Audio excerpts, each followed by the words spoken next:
Hello, everybody. Thank you for joining us. Let's going to start this Q&A.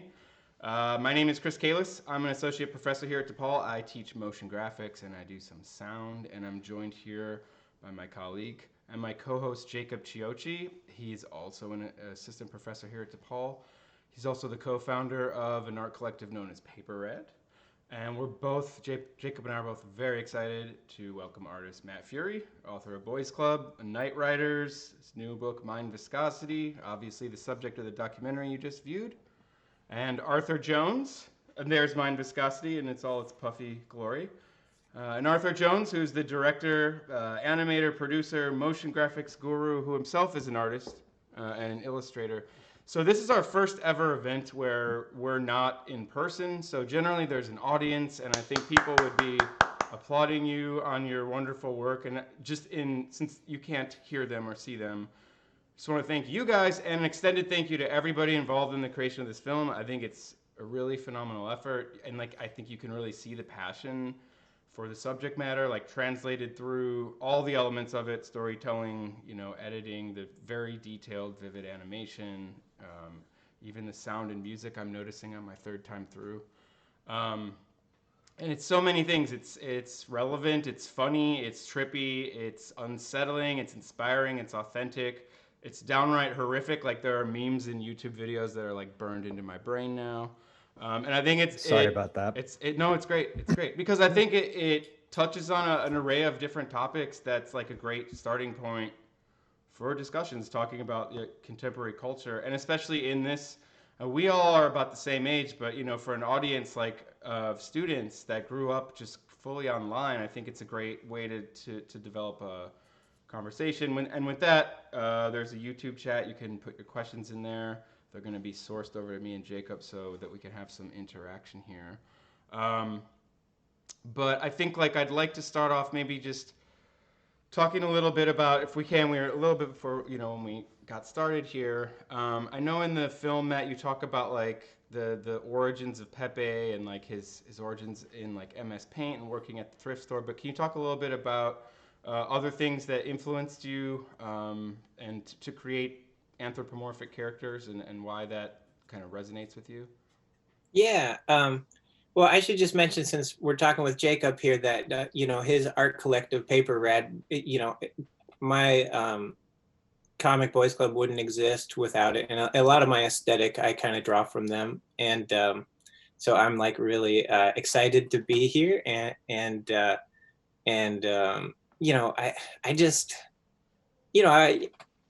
kids just love animals. They have kind of an innate connection with animals, and I've always been kind of inspired by the natural world, but also the kind of childlike wonder of a kid. And I think a lot of my artwork, just because of when I was born, kind of regurgitates some of the same pop cultural stuff that Jacob and I grew up with, just being raised on TV and video games and early internet and stuff. So it's all just mixed up together. I think it's kind of my kind of holy trinity of creativity is, a childlike wonder, teenage angst, and then a more adult kind of search for, peace and love or spirituality or something. So I'm kind of always circling that mentality. That's great. It's interesting when I was talking to Arthur about this. We were like, oh, we got to get Jacob involved. There's so many connections between, not just Boys Club and what Paper Red was doing, but just Jacob and Paper Red are always reinterpreting things or subverting elements or just, collaging things together that already exist. And I think that's very related to the film. But it's also funny because Arthur was like, do the students know who Paper Red is? And I'm like, I don't think so. I don't know. I don't think so. And I started to do some research, and I found videos on YouTube of really detailed critiques of Ben's shows, the Problem Solvers, that are very much in the Paper Red aesthetic. But they're it's so wrong. Nothing works, and all the background designers must have been fired for. And they just totally didn't get it. And at one point they're like, it just looks like Pepe, it just looks like they're ripping off Pepe. And I was like, oh, no. All coming full, but not Matt's Pepe. And I guess that's another thing is Arthur, like, where do you fit into this? Like, when did you first come across Pepe, in like in what context? Which Pepe was it? Sure. Well, my first Pepe was Pepe from Boys Club. I bought Boys Club comic books. I don't think I had the first one, but I think I probably got two or three. And I'd seen like a show of Matt's, or like it was a group show that Matt had some stuff in at Giant Robot at some point. And yeah, just to like also Jacob, I think like, I'm a self-taught animator and I started animating kind of in the Flash era, and certainly like checking out Paper Rat and all that stuff while I was at work, like watching some of your early Flash animations were some of the things that also inspired me to start animating as well. And I think we even had some mutual friends who did some work on Problem Solvers at various points. So it's kind of fun that this is also full circle.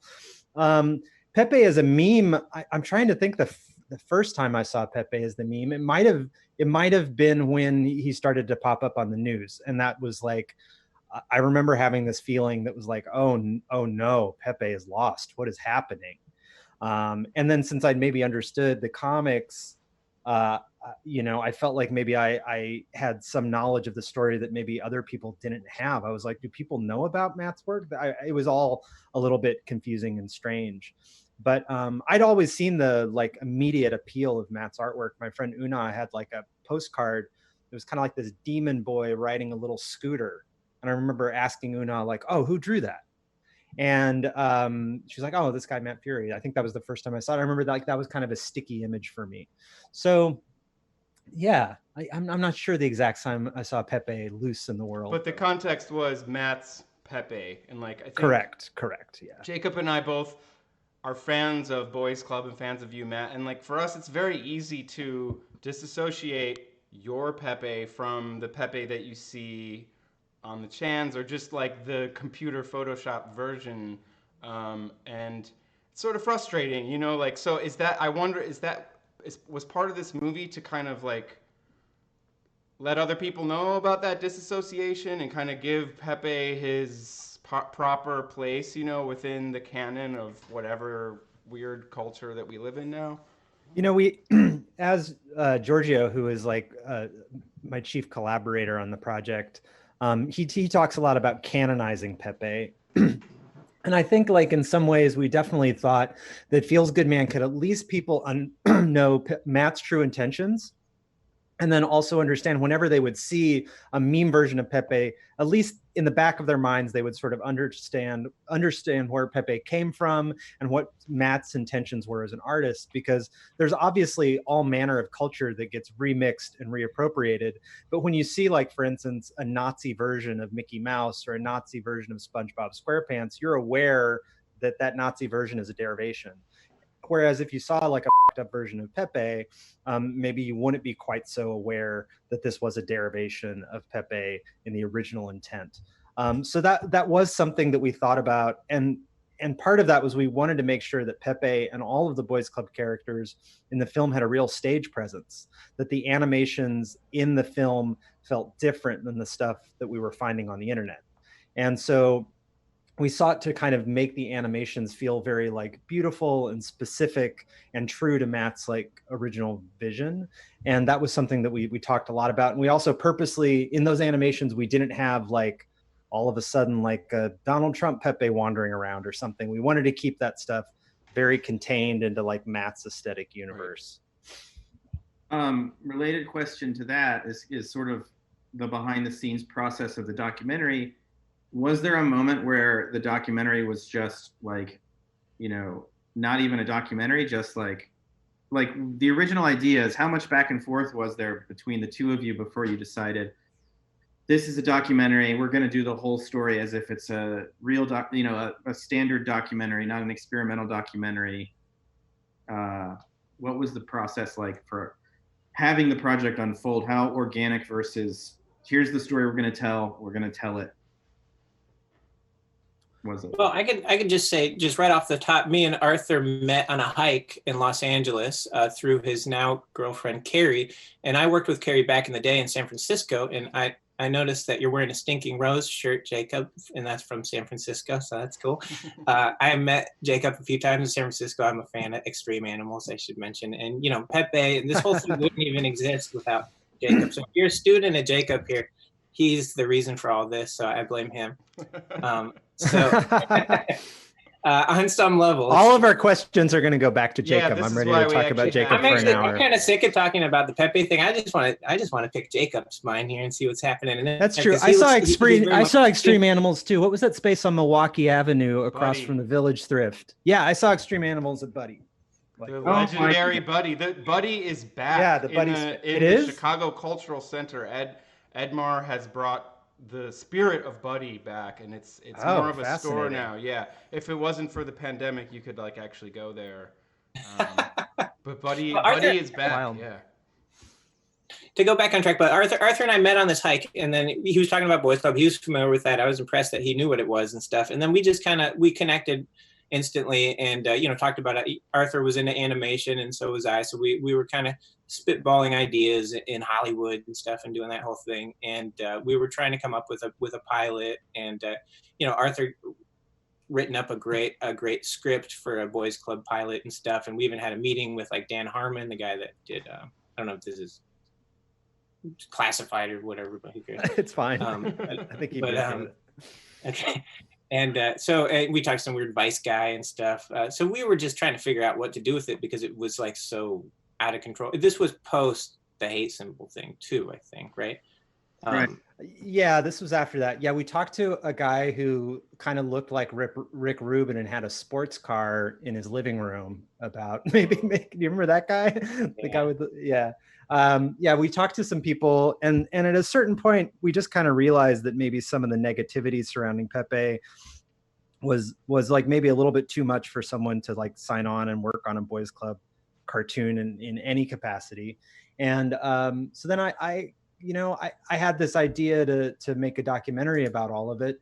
And I wrote like this kind of like crazy short story, and I sent it to Matt and Iana. And the short story was like half me researching the film, and then half kind of maybe what you were talking about, Jacob, like this kind of like experiment, like this, it had a real like kind of like broad experimental kind of very like flowing feel to it. And then and they were into that, and we talked about it. And didn't you have a quote? A Terrence McKenna quote was the title? I did. It had a really pretentious title. It was named The Transcendental Pepe at the End of Time. And that was going to be almost like this series of like, Matt and I had talked about a bunch of films that inspired both of us, whether that was like Holy Mountain or David Lynch stuff or whatever. And that idea was a little bit more surreal and a little bit more episodic. But we kind of realized in order for the film to work is we obviously had to take what was going on in the culture extremely seriously. And so having this wild fantasia wouldn't totally seem appropriate given kind of all of the social media stuff that we did want to talk about in the film as well. And then I involved some Chicagoans at that point. So I involved Aaron Wickenden, who's an amazing editor who had gone through the whole Cartempuan system. And he lives in the north side of Chicago, and he's an old pal of mine. And he's a great documentary editor. He's edited a bunch of great documentary films, including the Mr. Rogers film and Finding Vivian Mayer and The Interrupters, which is a great movie about Chicago. And so, Aaron kind of encouraged us to maybe like to have a slightly different path, which I think was really good. I think it was something where we realized that Pepe is this very unique case study about how social media has kind of torn us all apart, and that having this movie that maybe had like a slightly narrower focus but slightly broader appeal would maybe be like a better way to go. And so, yeah, that's kind of how it happened. And then we started interviewing people, and then the interviews, you can't really like impose your will on a documentary film. It's not an additive process. It's a process where you take things away. It's like making a sculpture. You collect, and then sort of carve away the best parts. And so we had to kind of start doing that. Yeah, because you're trying to set me up with scenes and stuff, and it just wasn't working. So it wasn't working. It is. There's a lot. We did try a lot of like early, like when we first started filming, like the thing I've said before is like, I was learning how to be a director at the same time Matt was learning how to be a subject. So for instance, like we actually, like in the cryptocurrency scene, we took Matt to meet those guys, and it just didn't work. We were futzing with reality, and Right. that scene works so much better just having those guys speak their own truth and tell it like it is. And so we realized very quickly, like, oh, this world of Pepe, the way people have reacted with Pepe is like so unique and so interesting on its own. It's beyond me. Yeah. And also, like, your world is kind of like, it really gave us this great narrative device where your world is at the world of like kind of like analog. It's the analog world. And then the rest of it is the digital world. So it kind of gave us this like nice yin yang thing that we could really like kind of play with in the edit. So yeah. Yeah, that's interesting you say like Matt's this analog guy versus this digital world, because I was wondering too that like you are not on social media, unlike most of the people in the world. Do you see that as like a way that you could sort of like moving away from sequential comics and also kind of like working in fine art? Is that also kind of a way that you saw that you could kind of unplug from the chaos of sorts? Like, and because you can do your job with just a pencil and a piece of paper, right? You don't need a computer. Or was it just sort of like a logical evolution of like where you wanted to go with your career? I don't know. I've got kind of a love-hate relationship with technology and with social media and stuff like that. On one hand, I like to be able to tap into people, what's happening. It's just, but I'm also like just kind of experimenting with trying to get off of it and seeing if it's possible. And I found that it is possible, but I'm in a unique position where I've made enough of a name of myself where I can make a drawing and sell it, and that's a unique place. So I don't judge anybody for utilizing the system. I just think that it's kind of a top-down situation where like you create all this content and then you don't get any money from it. There's all these, you're inundated by advertising, you know, when you're scrolling through like Instagram, for example, and you're trying to look at your cousin or something, and then you see some bullshit ad that seems really intrusive, and some of the ads are kind of misleading. It seems like, oh, did my friend post this, or is this an ad? And some people are actually paid to post things. So I think it's just really murky water, and I'm old enough to see through all that shit and not want to take part in it. Yeah, but also, I'm not that judgmental. You know, it's fine.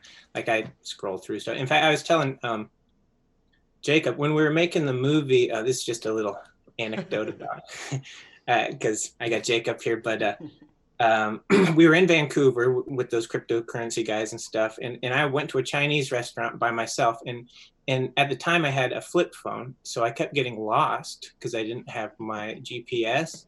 So I would like walk around. I found a Chinese restaurant and I was in there, and no, I must have had a regular phone. Did I have a regular phone? You got an iPhone at some point. At some point, I remember you getting an iPhone. Well, it actually just ruined my story. I must have had an iPhone because I was in there by myself reading an article that Jacob had written. So it was like, I don't know if you remember this, but it was like Paper Rag got back together to do maybe it was an anniversary, and the site was being archived or something. So the three of you did an interview, and in that interview, I think it was that one where you mentioned like art being therapeutic, or you know, where you talk about art therapy, and then there's a line in the movie where I talk about art being therapeutic, and I think that was me kind of processing you articulating what art is and stuff, because I've always been drawn to your the way you can talk about art and how it hits spiritual levels or therapeutic levels and stuff like that. Absolutely. So that made it into the movie. That's amazing. I had no idea. I didn't know that. Now I'm thinking back to where I was when I wrote that, you know, and but I loved it because I felt like the band was getting back together. So, you know, I was like a fan, very much a fan. It was like you guys all got, I don't know if you probably just took turns chiming in or something. Or, yeah, we weren't even it was just 3 separate phone interviews. But it was nice to see it all kind of interwoven together as if you were together, you know, just for me as a fan. Jump off of that and say that, like, when you said your sort of 3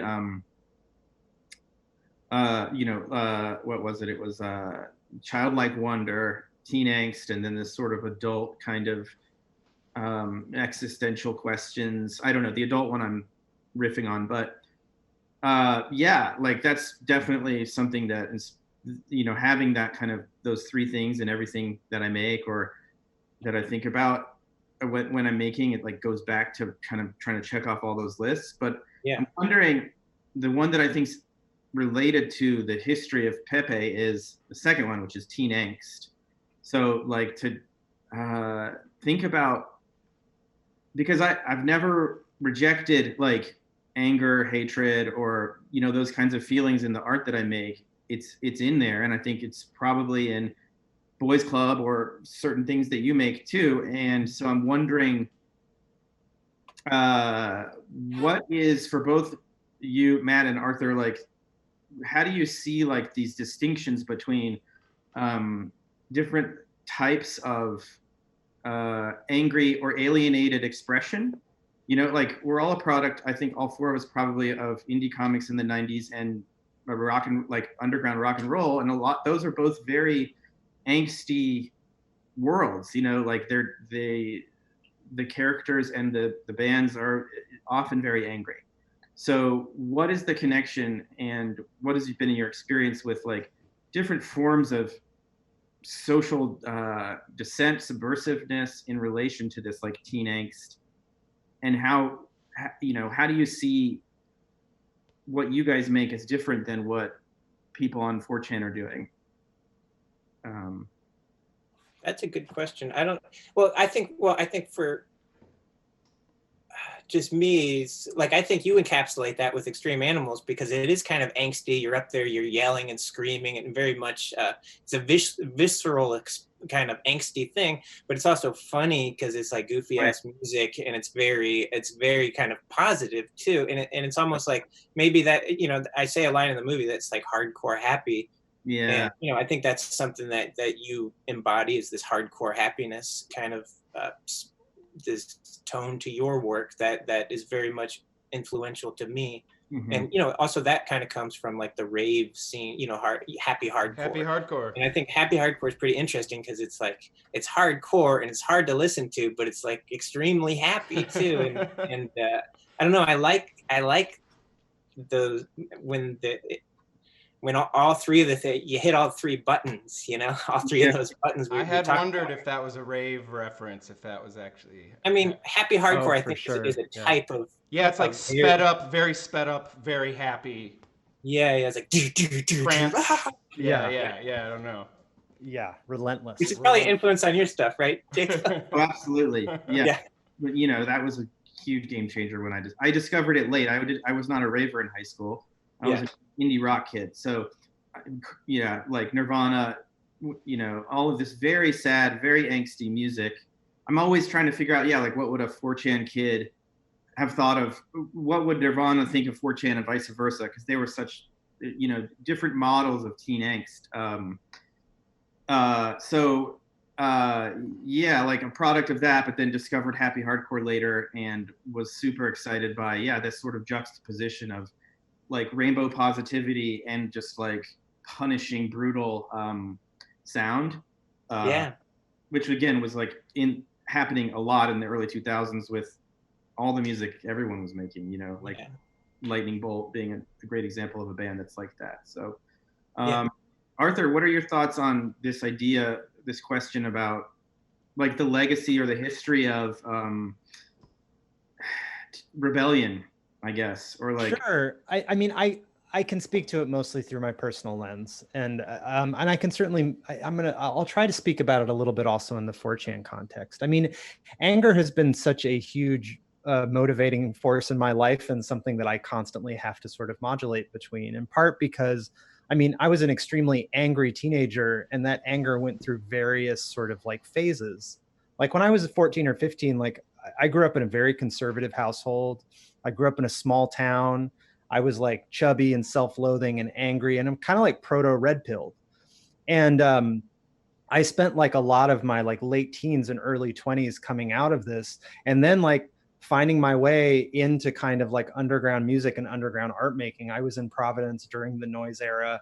And so I felt like some of like that same anger had held me back as a younger teenager and then like set me free when I was like in my, you know, early 20s. And it was something where I was able to like just sort of like tap into a slightly different vibration with that. And it was actually something that was really like self-actualizing for me. I think the thing that kind of separates the thing we're talking about from the way anger is often expressed on 4chan, and in the movie, we really chart feels good man to feels like homicidally angry man. Like Right. that's the emotional story we tell in the movie. But, you know, the things we're talking about, like, I think we were kind of part of this angry generation that felt a little bit left out from culture.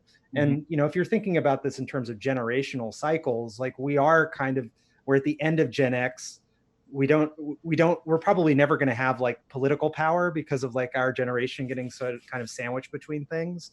But what we're talking about is we were part of a subculture with people in it. We were part of a subculture in which we were all crammed into the same space, sweaty, chest to chest. We were making art. We were in bands. We had moved to a city to be part of a scene.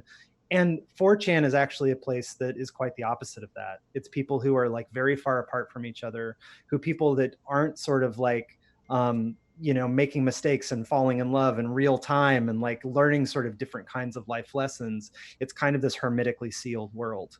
And anger kind of can metastasize in that world when you don't have all of the other things that go on when you're in your early 20s. And so I think it's also the shift where we saw a younger generation of people who were coming of age and they were extremely online. And being extremely online can be freeing, but it's also something that completely paralyzes you, you know? And I think that, like, you know, we've talked about Sad Pepe being the embodiment of that. Like he's the internet ennui character, and he recognizes the tantalizing part of the internet, the self-soothing part of the internet. But then there's also a sadness that goes along with that because ultimately you're isolated. So yeah, I don't know. Amazing answer. A, because it goes into your own personal history, and B, because it deals with how people relate to this technology. I'm wondering if I still think or believe or hope that there are ways to be angry on the internet that don't involve what you just described really well, which is a kind of like metastasization or something. And because it's a technology that I hold really dearly because I am a product of it. The website you guys keep talking about, Paperad, you know, it's a website. It's something that had a huge impact on people, and it was relatively anonymous. Like it wasn't about our names. So anonymity also is something that I think can hopefully be productive on the internet and not turn into a tool for not owning what you do, you know, which I think the film does a really good job at talking about this sort of, you know, ability of people on the internet to fall back on it's just a joke because it's anonymous, as well as simply just that's a great tactic when arguing with someone. But yeah, when you're wanting to troll someone and make them feel crazy. Right. Yeah. So anyway, I don't know. My question, I guess, would be something like, after having done all this work researching this stuff, Arthur, what is your sense for the possibility of other ways for teenage angst or young adult angst and anger to be fused with internet technology? Yeah. You know, the things that occur to me are, one, we're just in this transitional time period. I mean, social media has changed, you know, Paperad was not born out of social media. There's a distinction between the internet that sort of maybe we came up in and when social media came in. Because when you were online making what you were doing, making the animations, the internet was a place where people really kind of had like their identity wrapped up in the internet. And it was more of a private space. So if you were into the internet, that was your creative space. And there was this period of time where where anonymity was like a big part of that, because your real life was the thing that you were living out in the world, and the constructed reality was the thing that was in the screen, and that was a place where you could experiment. And then social media has inverted that a little bit. So, you know, people now are actually honestly like expressing themselves more authentically online, and then less authentically, I think, in real life. And so in 2016, we saw a lot of that kind of flip occurring. Yeah. It is interesting. Also, the normie thing in the movie. Yeah. That's we had to simplify it for the film, but part of that is also 4chan always considered itself to be a highly creative place. People making memes, people writing jokes, certainly people like trolling and making fun of each other. But they viewed social media as this place where no one was creative, where all of a sudden now the internet belongs to all of these like lame, normal consumers that are just coming in to make brands out of themselves. And they felt like that was an affront to them. I see the internet, even since we've been kind of like finishing the film, changing slightly. The internet now is kind of like everyone's like running back into their own like little communities within the internet. And so there's this weird moment where it's kind of like going back to Usenet groups or something almost, where everyone's finding their Discord servers, they're finding their specific Twitch channels, in part because I think these feel like more like curated spaces that are, for some kids, safer because you're not going to get trolled. And then in other places, it's just like more fun because you feel like you can be part of like a little community where you're all into the same stuff. And it's also interesting to see Pepe now all over Twitch, because he's back to being a reaction image all of a sudden, without any of like the messed up versions of it. It's just now like, if you're excited, you post an excited Pepe. If you're angry, you post an angry Pepe. Really? In the United States? In Twitch, it's a little bit that way. Yeah. Wow. For sure. Okay. So Chris, what? I want to maybe integrate some audience questions, but they're very related to questions I had as well. One thing I wanted to backtrack to is you mentioned the rare Pepe guys, and just in general with the film, like it's very funny. It has the spirit of Boys Club and the same type of humor. How much of that were you guys consciously like, it's got to be funny? And like for instance, like that scene, like, is that framed or set up to make it look humorous, or were you just like go and that's just reality there? Like, and then there's some questions about other subjects that you had as talking heads, which I think you guys did a very interesting selection. So I'll get into that in a minute. But just in general with humor, like how does that play into this documentary? I mean, humor had to be part of it. I mean, it's a movie about a stone cartoon frog. Like it had to be irreverent. And I think, I think it was like a chance for, especially like Aaron Wickenden, our lead editor, he's done a lot of fairly serious docs, so he gets a chance to actually be funny in this one. There are so many. So for the crypto guys, those guys knew they were being funny. We knew they were being funny. Like, but it is, like for instance, when I was talking to Marty, who's Pepe Cash Millionaire, actually Aaron's mom had found him via Google. So our editor's mother had discovered him, was like, you should talk to this guy. He's a millionaire. And I was like, oh, a Pepe Cash Millionaire. This is great. So I found Marty and I DM'd him, and then we talked on the phone. And the first time I talked to him, I imagined him as being like this cool guy on a yacht. Like, oh, he's the Pepe Cash Millionaire. Like, he's like standing with a rope chain on the bow of a yacht. Like he's probably off the coast of Tahiti. That's like a Jay-Z video from like totally. He's like a bronze Adonis trading his crypto. What's going on?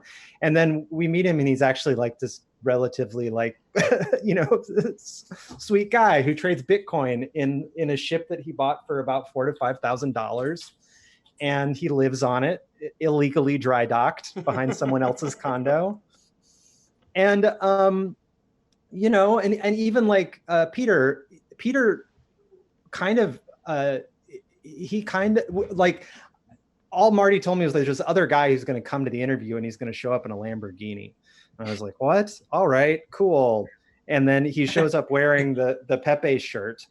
And his whole idea was like, if I appear in this documentary about Pepe, I'm going to be able to sell this thing for even more. So he appeared as sort of like his like Tom Cruise, Jerry Maguire, like salesman kind of like fantasy. And so, yeah, both of those guys understood, obviously, if there's a camera pointed at you, then you are performing to a certain degree. And both of them have like this kind of like, you know, particularly like capitalist fantasy that they're embodying in some way.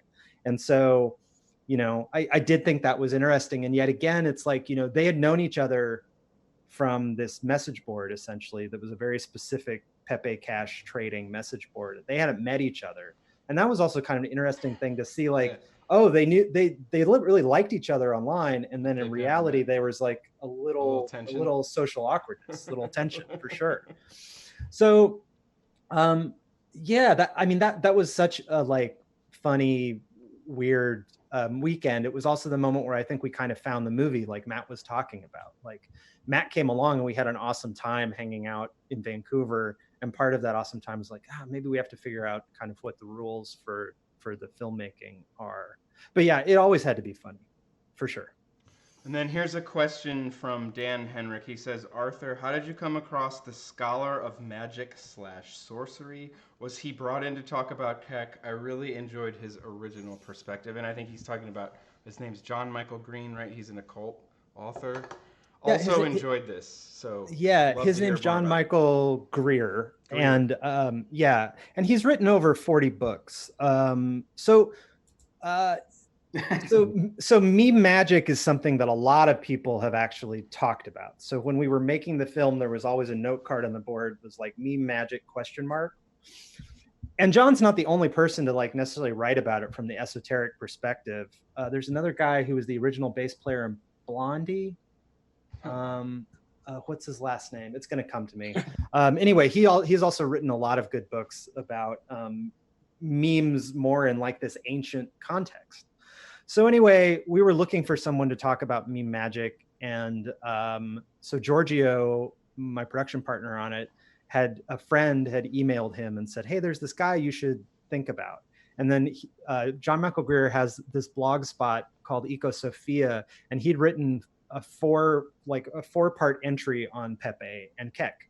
And there were over 400 comments on his blogspot entries. And most of the comments were not trolley comments. They were people like authentically engaging with memes in this like deeper context, you know, in a way that were like, they're pointing out like, oh, the Rajacrucians were kind of a made up religion before it became a religion. Yeah. Like people are talking about it in this like very different kind of context. It reminded me of like Discordianism or like the Church of the Subgenius or these like satirical, you know, groups from the 70s, very similar, you know, and like just the fact that there is this connection, you know, through this weird coded word to an actual deity, and it's the god of chaos. It's just like that kind of stuff is just like, you can't make that stuff up. Like, you can't make it up. It's no, insane. Well, and there were other things that you can't make up that we didn't even have time to put in the film. Like at the same time with all the meme magic stuff, there was this crazy thing where someone rediscovered an Italo disco song that was made by this band named Pepe,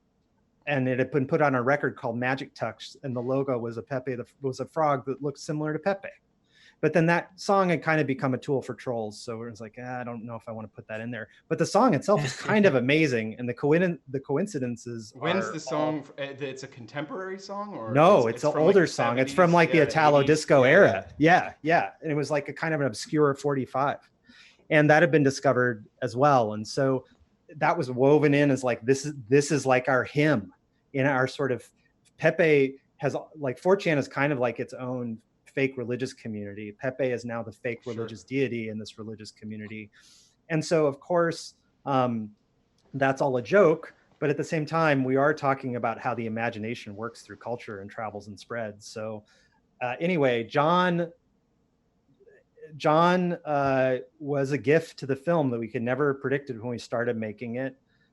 John, if we have time, I can talk. So he's someone who we initially booked to interview at 10 a.m. And then I called him to tell him like, hey, John, here's your call time essentially. And he's like, no, I don't wake up until 6 or 7 p.m. That's impossible. And then we sort of had to like reschedule the venue, which was the Providence Athenaeum, which is this old one-room library, very like in the middle of College Hill, where Edgar Allan Wow. Poe supposedly had written his final poems. Oh, wow. And so we got this like amazing room that we spent way too much money on. We didn't have any budget at this point. We were all credit carding it. And then we filmed them in the middle of the night, and it was perfect. Like the streets were quiet. Like there was like, we had to like find spotlights to shoot him from like Home Depot and stuff. And the interview was perfect. It was just a great interview. And we also felt like maybe this is someone who Matt would vibe with a little bit too. Like this is something like, if we're thinking about who people are in the movie, like, anyway, I've talked too much.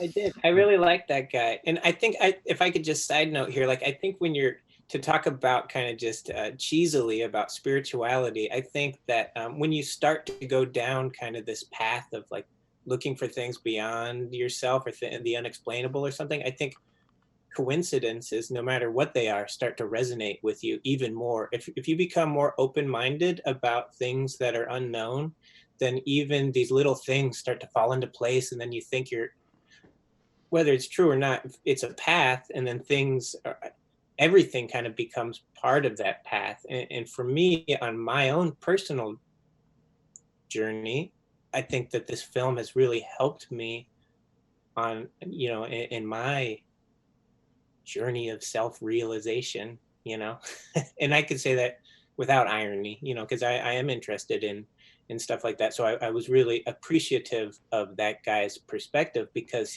he's talking about omens, and he's talking about magic and the power of intentionality and the power of symbols and archetypes and all that. And that stuff all resonates with me. And I'm like, finally, somebody's making some sense, because I don't care about all these, like, I mean, I care about everybody's perspective. It's all interesting. But I really did appreciate his, and he was a little bit trolly too. And I could be a little bit trolly too. I think it's fun to be trolly on some level. You don't have, there's levels to it. I also think it was just funny. Like if you're someone who your perception of 4chan is one way, and then all of a sudden you imagine him on 4chan, you're like, wait, what is going on? Right. Like, what is Taking happening? notes and stuff. Yeah. Yeah, really totally. Point too, though, which is like, it's easy to oversimplify these online cultures as, oh, that's just a bunch of hateful people. But there's like this huge, and even a hateful person is not just a hateful person, right? Yes. You guys do a really good job at trying to, show people's humanity, no matter who it is that you're interviewing. And that a place like 4chan is huge, and you shouldn't be written off one way or the other, But actually, just jumping into these questions on that are coming in from the YouTube. Can I do one that's related? Because Jacob and I had the same question.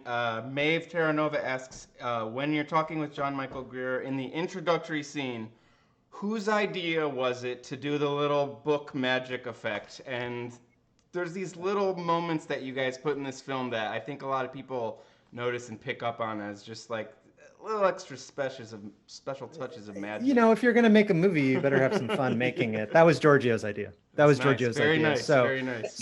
But I was the person sliding the book out. That was, but also John was game. He was so game. Like he was, yeah. And to be clear, he's not a wizard. He's a druid. So there is a distinction, right? Yeah. He's an arch druid. So, but yeah.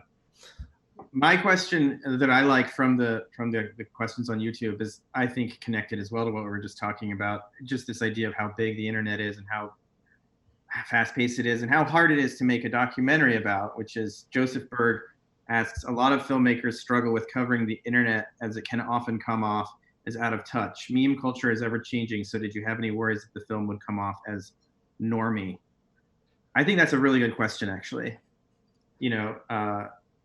What do you Sure. Because it's so easy. There's a generational divide, right? So like we're all pretty old, and like it would be very easy for us to fall into looking like the Hillary Clintons of that of internet culture, like, I think I do kind of look like that in the movie. There's moments in there where I am naive about it all. Like I feel like that comes back to my intentions with how I'm dealing with these things, like, are outside of the way the internet works. It's more for my own mental health. Like trying to start a peace Pepe database of love. Like, obviously that's not going to work, but but like I mentioned earlier, it is therapeutic for me as an artist.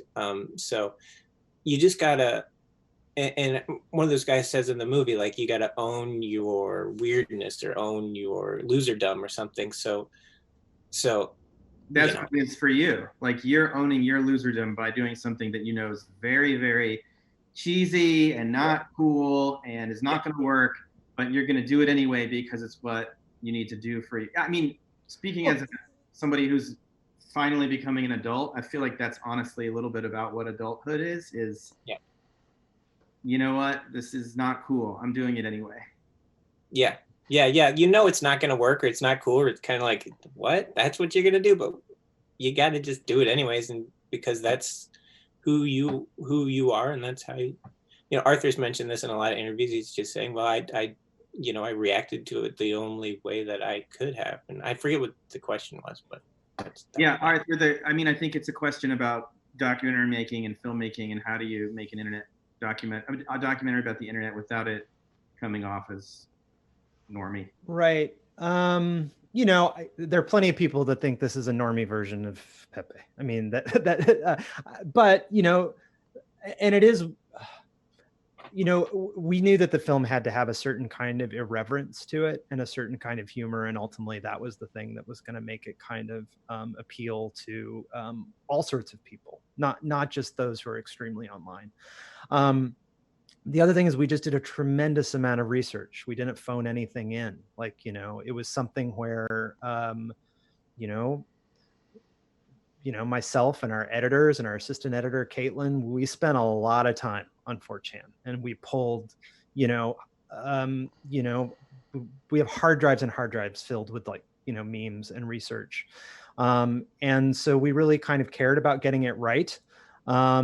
And so I think also the fact that I did all the motion graphics in the film, it meant that we could try a lot of stuff, because we could do a motion graphics pass and then be like, you know what, that doesn't work. And then we tried to really let the internet tell as much of the story as possible. Like, there is the section where the guy yells Pepe at Hillary Clinton. Like, there's no VO with that. That's just the internet talking to itself. So we wanted the internet to feel as though it was kind of alive. And that was a direction that we gave all the different people working on the film. And there were also a lot of younger people who were working on the film. Like, you know, our animators are all in their 20s. You know, our AE is in her early 20s. Like, you know, we got a lot of different voices while we were making it. You know, but even like our sound designer in those sections, we would do things like we'd have all these computer keyboards out. We'd make them sound like a crackling campfire. Like, everything was kind of like alive. And so, you know, but it is weird. Like, I mean, I'm not a hyper online person. I'm kind of surprised the movie works as well as it does sometimes too. Yeah, me too. I mean, what? Yeah. And I'm grateful for, and it's sort of a nice lead in when you start talking about how you did the motion graphics. I think that's a really good bridge to one of the things me and Chris were talking a lot about, which is how well animation is integrated with Pepe the character and the story in a way that other documentaries fail. I guess would be an easy way to put it. Like, well, other documentaries just don't put effort into animation usually. Like, you'll see an animated sequence and you'll be like, where did that come from? It looks like a phone commercial or something, and then it's gone and you never see. So, like, to have this like cogent animated style, but also like the motion graphics aren't like fancy motion graphics 3. It's like Arthur online on 4chan, you know, like clicking on JPEGs and stuff, and like seeing. Well, we had to make all those JPEGs 4K, so it was like that part was nuts. We just traced basically all of 4chan. It feels like you're surfing the, you know, going through it. There's like, you hit these different tangents, and like it has this like fast pace, you know, like style to it, where, yeah, like this second or third viewing, I'm like, oh, now I see Arthur as the, you know, invisible character that's like doing all the motion graphics. But do you think, like, coming into it not as a documentary filmmaker, but somebody that is a little bit more versed in like design and like you were saying with the sound design, like I was listening to an interview you guys did, and they were playing the they were playing a portion of the film. I think it was when you're interviewing the Trump guy, the Matthew, I can't remember his name, but Matt Brainerd. Brainerd. Yeah. And I could really pay more attention to it. I'm like, oh my God, the music and the sound design here, is it like you don't even need the images, like it builds so much tension, and it's sort of scary, and like you're like the clicks and like, how important, like, did you come into this being like, yeah, we got to spend like so much time on graphics and sound? Was that important off the top, or were you kind of like learning as you were going, or? I was learning as I was going. It was very helpful to have Aaron and Giorgio, and then our other producer Karen Capitosta, who are experienced filmmakers, to help me along the way. But it was, this was like, I put absolutely everything I had into making this movie, and I didn't want it to seem like sometimes you watch a documentary and you feel like it's all made out of like cardboard or something. Yeah.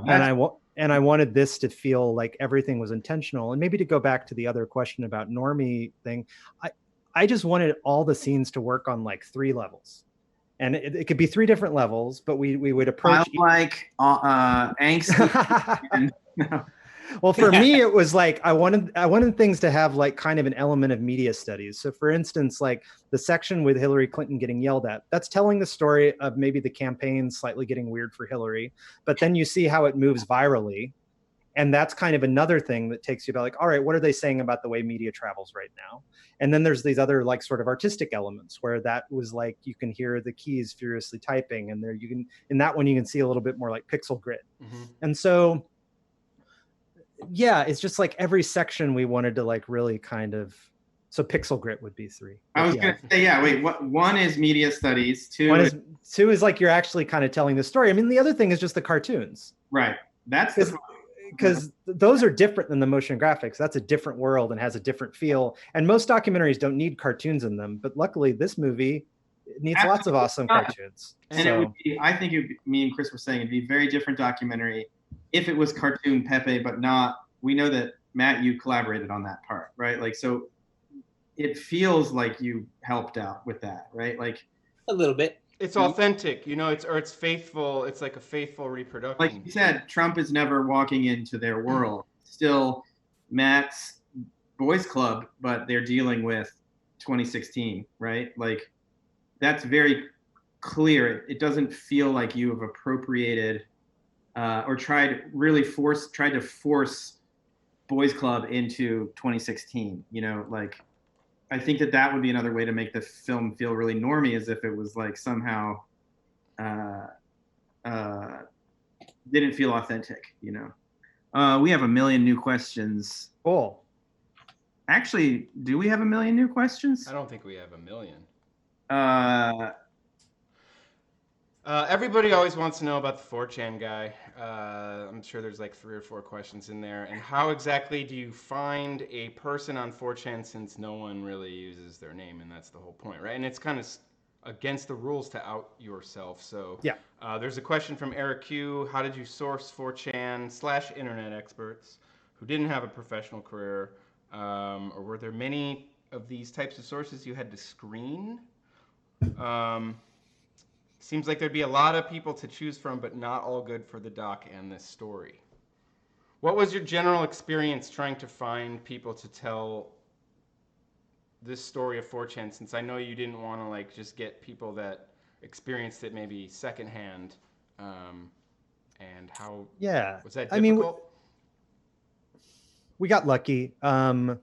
Sometimes it was a little difficult, you know, since this is a lot of student filmmakers watching this. We shot twice the amount of interviews that we ended up using, and that's pretty standard.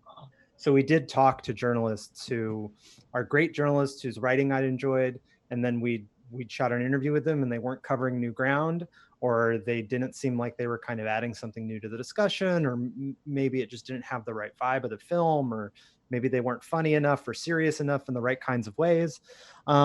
So we did a lot of trial and error with that. But towards the end, like finding people like John or Adam Serwer, who was one of our last interviews, we knew we needed to find specific voices to talk about specific things. So we'd kind of already broken the story of the film, and then we needed someone to talk about something specifically, and we went out and got those people. In terms of the 4chan folks, yeah, it was a little hard because, yeah, there's this thing where people like to stay anonymous. Like that's part of the code of 4chan. And so Mills had already made himself known in the 4chan world. He was a meme on 4chan already, or at least on one particular board on 4chan. And so he was someone that I think had also had a mixed feelings about the board at that point. Like when we talked to him, he had kind of made a break from the board, and he maybe has gone back now, I don't know, but like I think he was feeling like he had some freedom to talk about things. And so he was someone also that really does have like this encyclopedic knowledge of 4chan and all of the twists and turns. And 4chan is like that. Like 4chan is a place where in jokes build for decades. You know, there are jokes on 4chan now that are like as old as the boards, and they continue to grow and change and shift. And people love that. And they love like kind of one-upping each other about how much they know about things. And so he was the right person to tell the job of, you know, to tell how Pepe moved on the boards that way. I got one more question. This is from Alex Pham. What's up, Alex? I think this one is for Matt. It doesn't say, but I'm just. Well, if it's for Matt, then I'm gonna. I'm just gonna go here. Matt, which isn't there. Cool. How do you feel about the usage of Pepe as representation of the Hong Kong protests for autonomy? Thank you, Alex. You know, I just kind of take everything in stride. You know, my whole thing with Pepe from the beginning, like when when it got labeled a hate symbol, I started to get hounded by the media and stuff, and people wanted me to chime in and talk about it and stuff. And my reaction was that it's just a phase, it's going to change, and you know, it'll just move on to the next thing. And I was really just trying to downplay it because I didn't want to feed into that narrative. And I know that, you know, if people are going to ask me about it, I'm just going to answer about it in the only way that I can, you know, just say that, you know, it's just this thing that's beyond my control and it's ever changing. So I'm just a spectator to all the stuff, the good stuff and the bad stuff. And I don't necessarily want to chime in on any of it and just look at it more as an observer. But you did at a certain point, I mean, this is a question me and Chris talked about, was at a certain point, you decided, you know what, I'm gonna take this certain elements of this to the court. And so I had a little more nuance to how I wanted to ask that, but basically, you know, what I can really relate to the wanting, you know, this is just a phase thing. But this is the nuance part, was like, in this country, I think a lot of us thought, oh, that's just a phase, that what's happening right now. And we've realized if it's just a phase, it's a pretty long, powerful phase. Mm-hmm. So what is an artist, or Matt, your particular, when do we say this isn't just a phase, there's something, I need to do something about this? Yeah. Well, for me, I was kind of bankrupt in terms of how I was dealing with it, because I was really like just kind of deep into self-help books and stuff at the time. I was really trying to just heal myself, maybe kind of not cowardly, but maybe a selfish way. I didn't want to deal with it. I just wanted to deal with my own feelings about it, and I just couldn't get away from it. You know, I was reading a lot about mindfulness and stuff like that, and really just trying to be thankful for my family and what I had and my creativity, and just focus on the positive and do all this stuff. But at some point, none of that shit was working. So I was like, I got depressed because I didn't want to buy into the narrative. I just didn't want to. Maybe I was in denial of it. And I've come around a little bit more, and it's been hard for me to deal with. But ultimately doing that is what made me start to feel a little bit better. Or as you can see in the movie, it seems like the moment where I finally get a win or something, you know, if there is winning and losing. So for me personally, though, you know, the hate symbol thing kind of fucked me up, just because of the public perception of Pepe being, just the headlines of it just continuing to reiterate, Pepe is a hate symbol. This is a hate symbol. Alt-right, Pepe. I just felt so entangled with it that I just started to get depressed. And then, this guy was going to publish that like an alt-right children's book or something. And that's what really got me off the couch, so to speak, and to really seek legal help. Ayana, she was my partner. She was like, okay, this isn't working. I was just laying on the couch playing Candy Crush all day, like a 4chaner, so I wanted to, thankfully, because it was so insanely put out on the media and stuff, I was able to find some pro bono lawyers. Ayana actually made a Facebook post. It's like, hey, does anybody need any lawyers? We need help. And then through the grapevine of her Facebook, we found this big law firm that agreed to take it on pro bono. And then I wouldn't have had that opportunity if it wouldn't have snowballed like it did. So I don't know. I'm just like, I'm as confused as anybody about all of it, but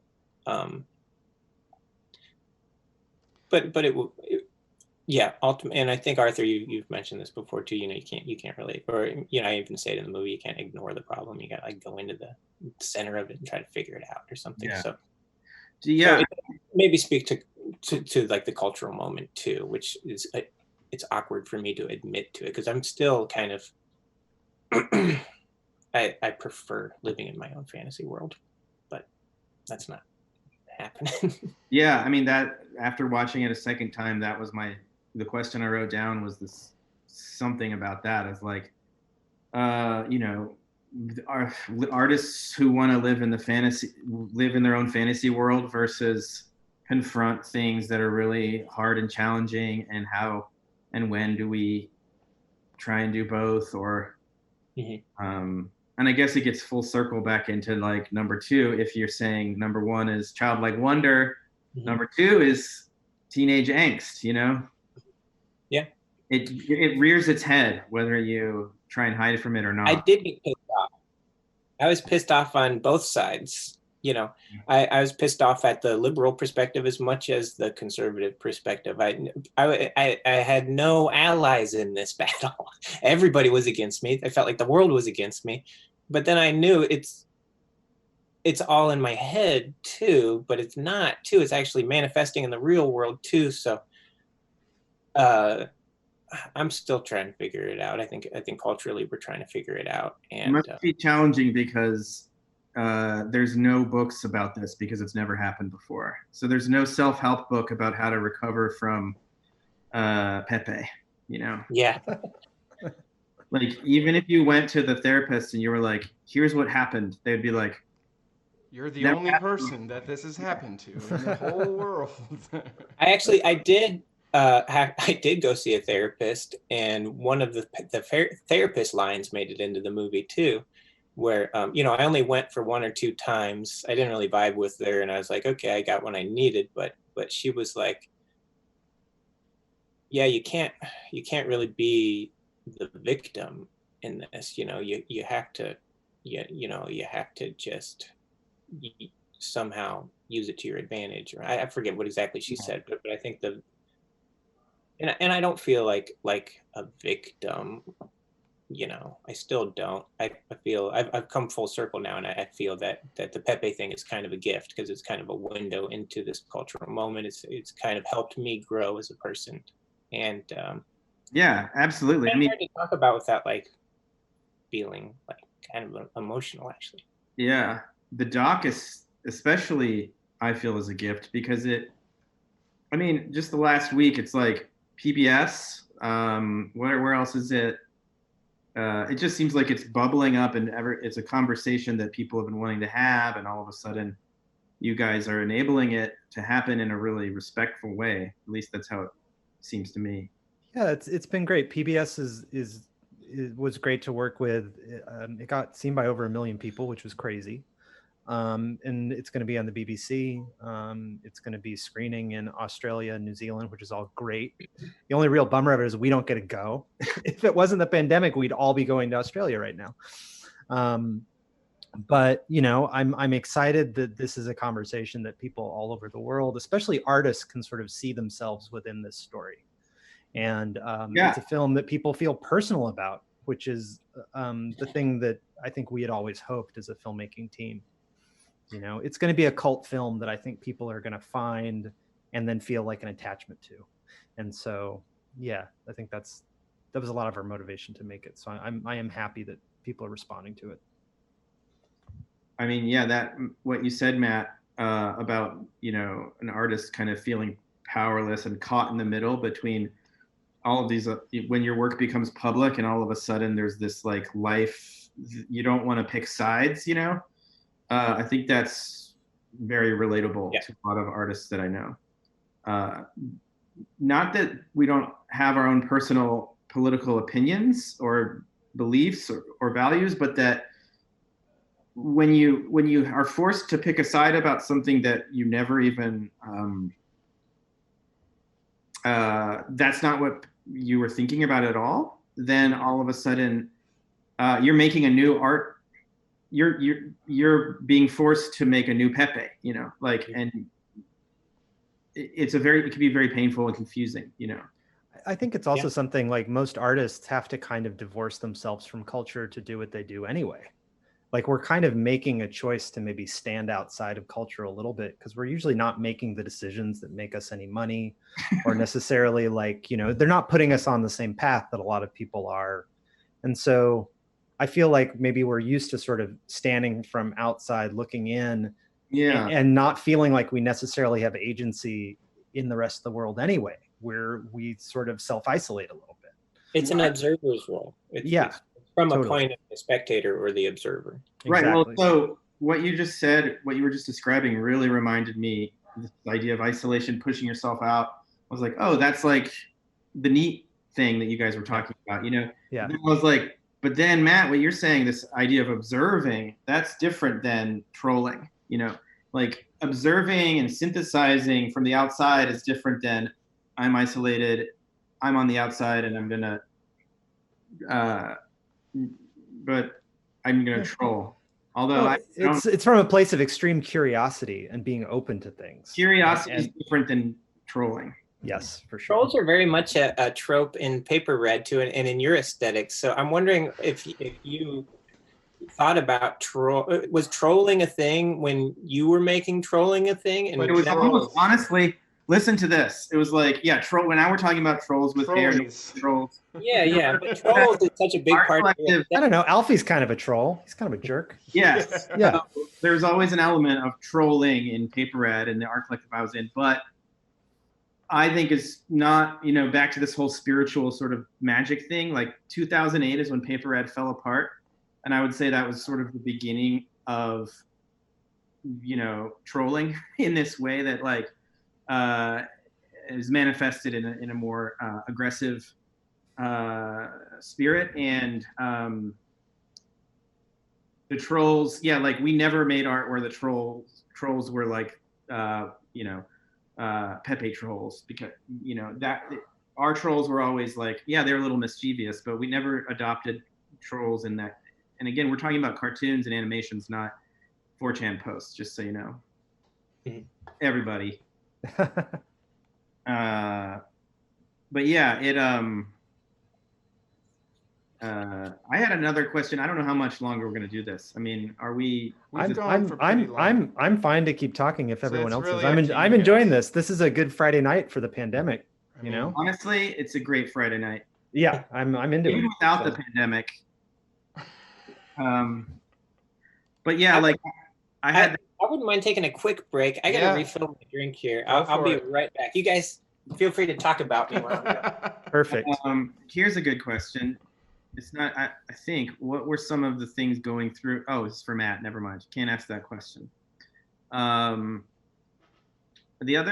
had some question about like, maybe we're not the right people to ask this question to, because we're all normie old people, but like I don't think it necessarily 4chan is still the place where like subversive political memes are being made. What is your study of that, Alec?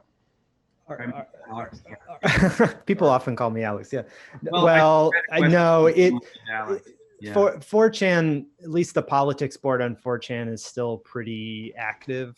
You're right. Like there's a lot of other places that people will now go, but as people get sort of like, you know, as like things on Reddit get deleted, people go back to 4chan. 4chan does continue to be like a pretty powerful place. And, you know, the narrative of 2016 was sort of how trolling moved off of message boards. The aesthetic and ethos and cultural influence of trolling moved off of message boards and into the mainstream politics.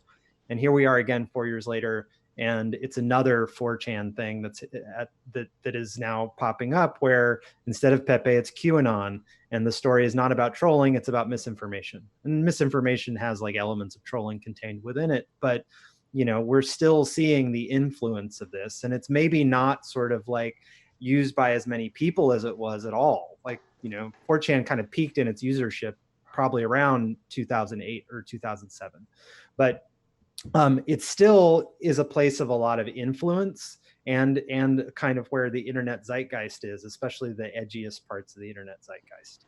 And so I'm not suggesting people need to be more aware of 4chan, because I do think it's slowly like fading, but here we are again, and there's another kind of 4chan meme that is messing it all up. So. Right. I didn't know that QAnon was, I guess I always think of QAnon as like spreading out to Facebook even, you know.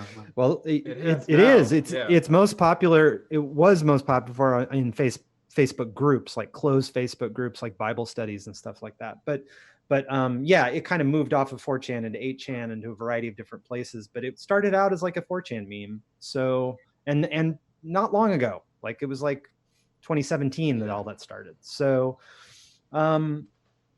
yeah, do you see like connections between like this, like it's to me like the QAnon and for there's this gamification aspect to it, and this like escaping into, like Jacob, you were talking about the artist escaping into fantasy, but isn't that also the whole purpose of 4chan or 8chan is just to like completely drop out of society, because or to like push like some kind of really out there fantastic idea back into society. Like if you're this far of an outsider, how far can I push my outsiderness? Yeah, well, I mean, yeah, I guess just like the meme becoming real aspect, like that's very scary and real with QAnon, you know, like not to dwell on QAnon stuff, but it's the same kind of, I mean, I see a lot of those connections there, like you're saying, if you look.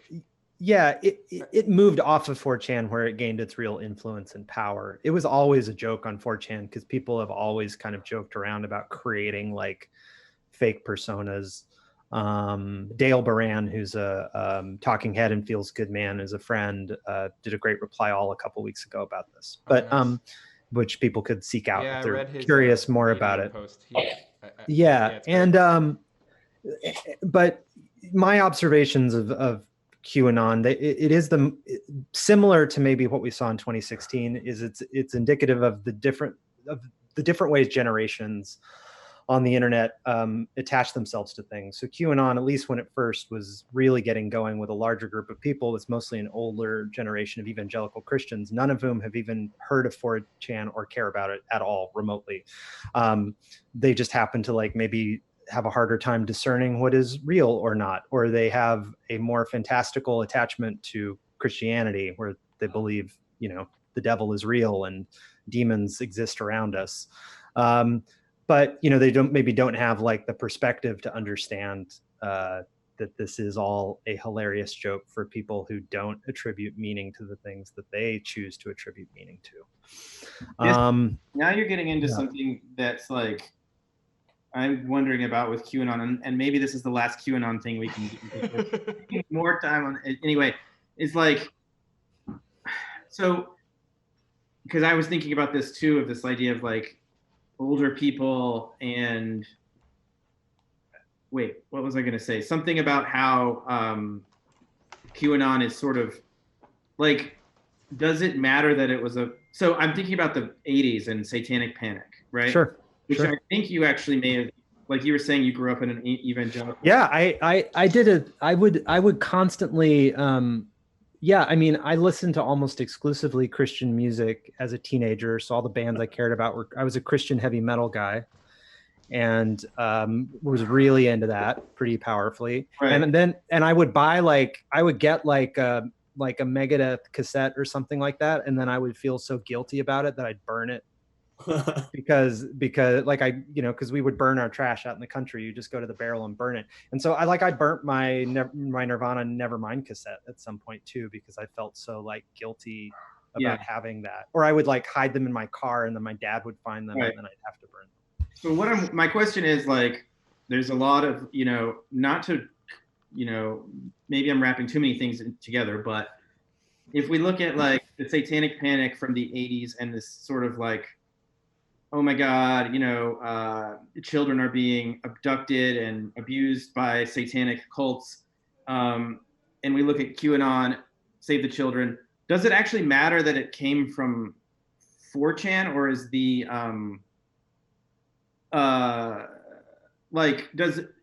does the genesis of the, like, it gets back to Pepe, I guess, like, does the genesis of the, does the beginning of this, does the seed matter? Like, no, no, it doesn't, because I think it's people that maybe already have a worldview, and they're not necessarily looking, they're looking to attach their worldview onto things, not the other way around.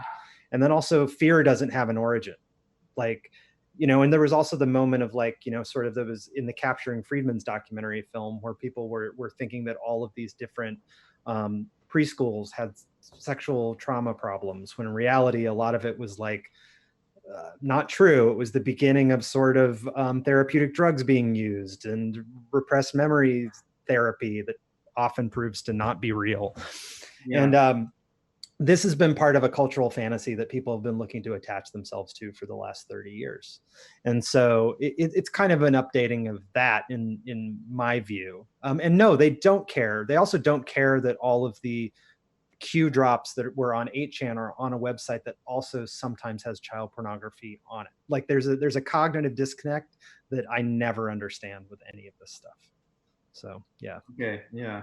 Now we've moved on from bananas to pizza. Matt, or what do you got now? I'm muted because I don't know how loud my chewing is. Well, I got pizza and Prosecco. Oh, there we go. We've got a lot of questions, plus there's more questions in the YouTube. What do you think, Chris? Where should we head?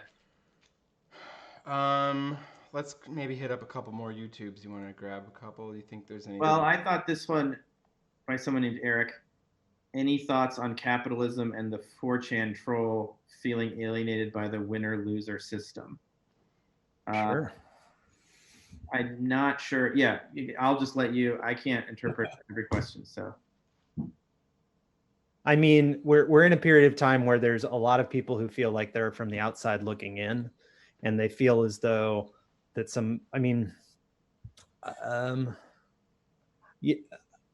I think there's a lot of people who feel like they would rather live in the basement and play video games than go work at Walmart or go work at AutoZone or like work the night shift at a gas station. And they feel like those are kind of their only two options.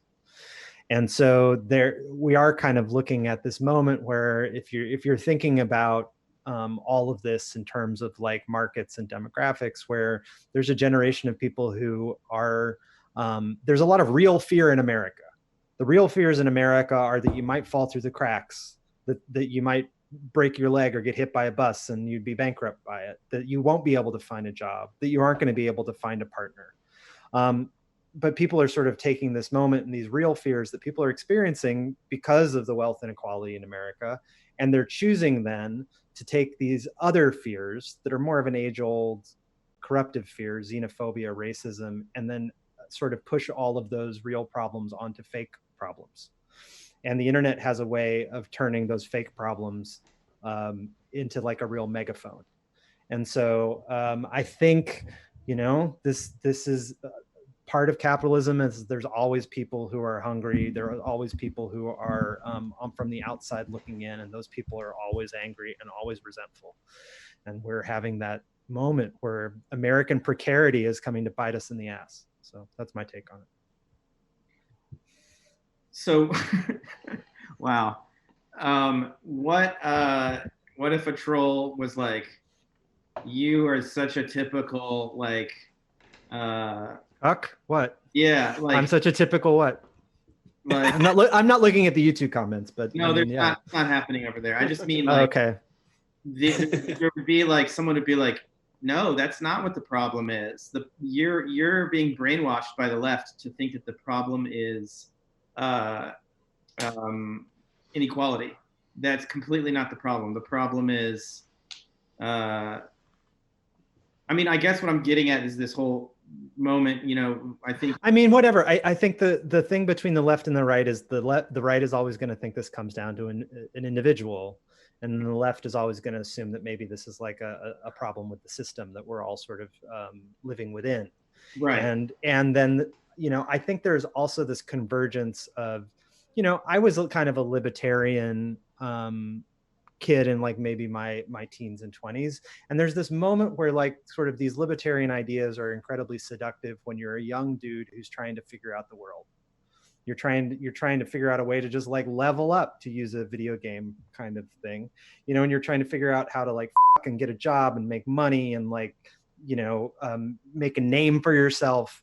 And I think that like those sort of, those politics appeal to that moment that you're living in. And then the older you get kind of humbled and you realize that community is important and the people around you mean something, and that someone can fuck up and make one bad choice and that can like kind of recast the entire life that they'd envisioned for themselves.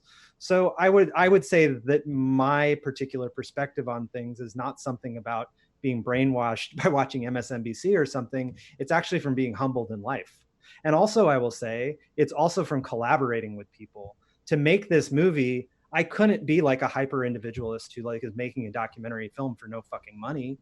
I had to be someone who like learns to listen to people and have conversations that are deep. I have to learn how people who are like upset with me because I maybe said something wrong, and then we have to come back and recover from it. Like I have to think about all these different things that I have to navigate. And you realize the older you get that anger is the stupidest fucking emotion on earth. Like if we're going to talk about sort of anger, then the problem with anger is that you have a really hard time de-escalating. Anger is not productive. You don't come up with solutions because of anger. And so I would say that fine, if you want to think that I'm sort of like a cucked liberal or whatever, that's fine, but you can't build a society on hyper individualism because it will fucking fall apart. And there's never been a culture that's completely libertarian. We're going to turn into like a kleptocracy or a plutocracy or something where it's just going to be like the bullies take over. So if you want the bullies to win, go for it. But I don't think it's going to be something that serves you in the long run. Yeah. Anyway, I'll get off my soapbox now. No, I mean, you know, that was great because it, you know, thank you. Should change topics maybe. Now I'm angry. I'll go whatever direction you want. Let's hear angry Matt. Yeah, Matt. And another thing. Here we go. These people. They're like nice people. I will say Matt is someone who will always like find the best in somebody. I've read the back and forth between Matt and trolls. And he is the sweetest person to trolls. He's like, if you were here right now, I would give you a hug. Like that is something that I would never have the patience to do, but I've always been. Well, yeah. I don't know if it's okay for me to say that or not, but yeah, that's fine. It's if fine. you were here, I'd give you a hug. I know you would. You're a very generous person. You kind of say something like that in the film too. Like, you know, I'd have a beer with this person. We'd sit down, we'd have a talk, and actually figure something out rather than hiding behind masks and. You know, totally. 6 feet apart though, with mask on. Not that kind of mask. I don't believe that are you talking about the plan? Here we go. This is the moment where the trolley version of Fury comes out. No, I'm fine. So what else? I'm seeing if there's any new questions, but yeah, me and Chris, we had a huge list of Then questions. do it. Let's People are interested, Matt, fast in one. what your work, like, what are you doing now? Are you drawing something new? Are you creating a new book? What they want to know.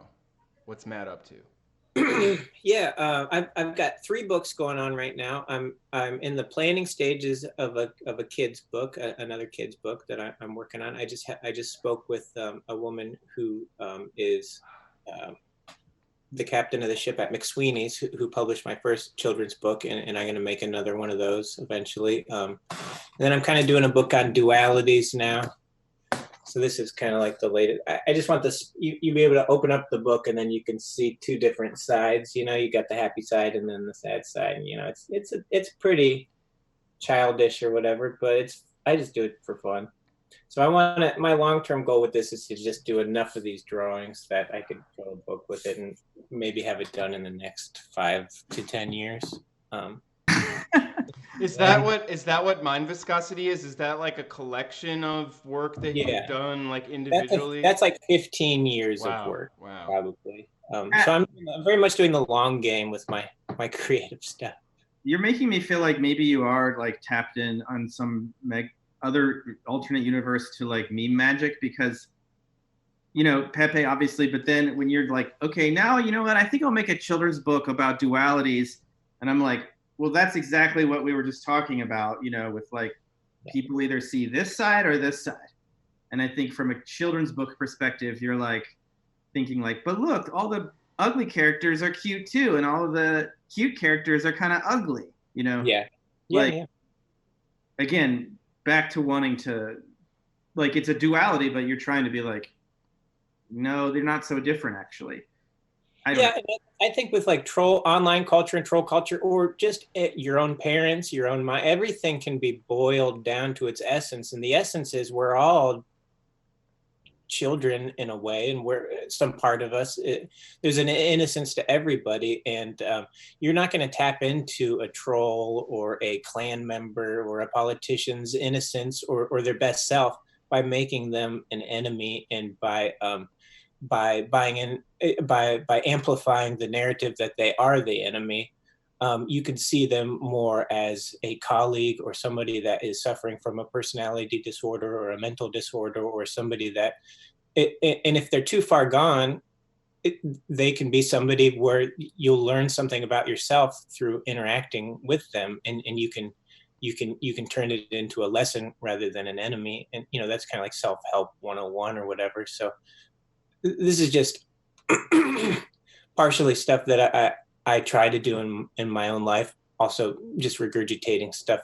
I'm also trying to reprogram my mind with people that can think, or people that have actually like seeker type people that have figured out some tricks about, the secret, the power of intention, all this kind of stuff. There's something to that shit. There's something to meme magic, I guess. Really it's just boils down to spiritually, I think everybody does come from pure love. I think that's what God is or whatever, and I don't know. I try to play into people's better nature rather than their baser nature. I don't know. And also I can be a dick too. And, if you know me, I get in bad moods and I can be mean spirited, and, you're human. And I can be really sad and depressed, but I'm trying to go in that direction. And I think there's a power to at least trying to be your best self and not playing into all this shit. And also not necessarily believing everything that's in your own head about things. We're all programmed. So if you're going to question everything, you have to question your own mind just as much as everything else. That's what I was going to say. I read an interview where you said that exact phrase. So thank you for repeating it. It helps. You two are a good yin and yang, by the way. Like the Arthur Matt sort of, like it just strikes me. I've never hung out with the two of you together, but it strikes me as like a good balancing. You balance each other out a little bit. Yeah, yeah, that's true. And I think Arthur's co-producer on the film, Giorgio, is a good yin and yang to Arthur's perspective too. I took a very hands-off approach to the film and just kind of trusted in these guys making a good piece of artwork because Arthur's a friend of mine and he's a very intelligent guy, and sometimes you just gotta have faith in a project and know that it's going to be fine. Like I knew intuitively that it was going to be okay, even if it flopped or I looked like an asshole. It's going to be okay. Everything's that wasn't going to happen. I know, but yeah, you know what I mean. It's no, awkward. I appreciate you saying it, but yeah, no, I think it's taken both. Like I'm a very internal person, and I think sometimes to a fault. Like and I think it's maybe the reason why I've found somehow myself to documentary. Like I've always been someone like we were talking about maybe all of our backgrounds at like shows or something. I was always the guy in the back observing, kind of not participating, sort of like, you know, I was at the shows, but I didn't necessarily have like the confidence or sense of self to be sort of involved in it. But I was like sort of a curious spirit within all of it. And so, you know, this film has been so much a product of that, like turning things over and observing them and thinking about stuff.